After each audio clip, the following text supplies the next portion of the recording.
waxay tahay luqadan la yiraahdo HTML in wax la yiraahdo ay qabato shaqo ah communication inay la samayso browserka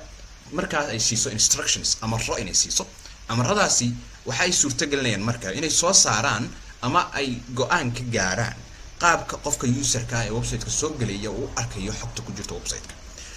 waxa dhici karta website-ka sawirro dhex yaalaan ama qoraallo ay dhex yaalaan ama fiidiyoyaal ay dhex yaalaan qaabka u kala soo kala hormarayaan qaabka u soo baxayaan in kalarada waxba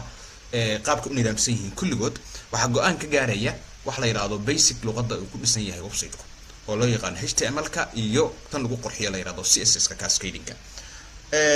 hadda tusaale ahaan oo kale haddaan fiirino website-kan wax yar isha mari website-kan ku muuqda waa tusaale aan soo qaadanay waa shirkad marketing xaysiinta samaysa ee digital-ka ah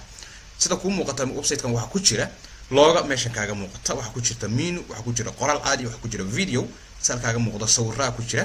qoraallo kale ku jira sawirro ku jira icon ku jira kulligood way kala horeeyaan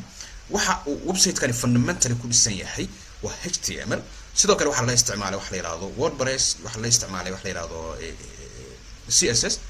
haddaan marka right click siino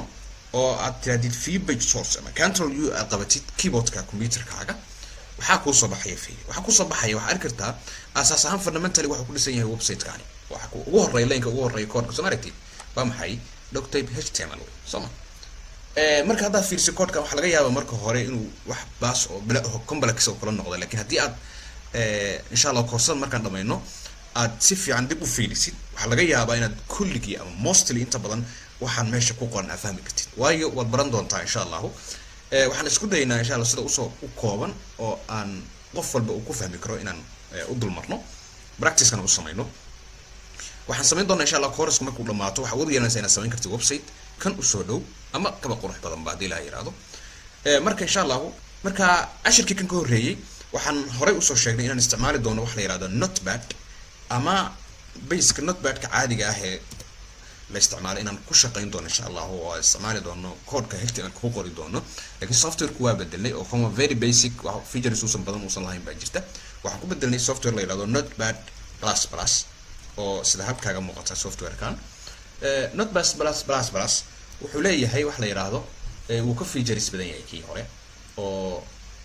software-kan uu ka yar features badan yahay oo waxa loogu talagalay in lagu qoro lagu develop gareeyo website-yada lagu develop gareeyo baa loogu talagalay waxa ku qori kartaa HTML-ka CSS-ka kulli oo ku qori kartaa kan baa marka isticmaali doona hadii la yiraahdo software-kan marka qaabkee ku helaysaa si aad ula soo degtay software-kan internet-ka ka helaysaa dabcan dad online ku baraysan internet waa haysta soo internet-ka ka helaysaa si aad internet-ka uga heshid marka waxaad galaysaa tusaale ahaan oo kale Google-ka caadiga ah ee markaad qortid waxa ku qoraysaa notepad plus plus notepad plus plus marka qortid waxa ku soo baxaysa website-kii iyo meeshaad ka degsan lahayd automatically download-ka ku dhufo download-ka ku dhufo wuxuu geenayaa meeshii aad ka soo degsan lahayd marka oo website qadan baan galay baagde waxa galaysaa website-ka official-ka oo kana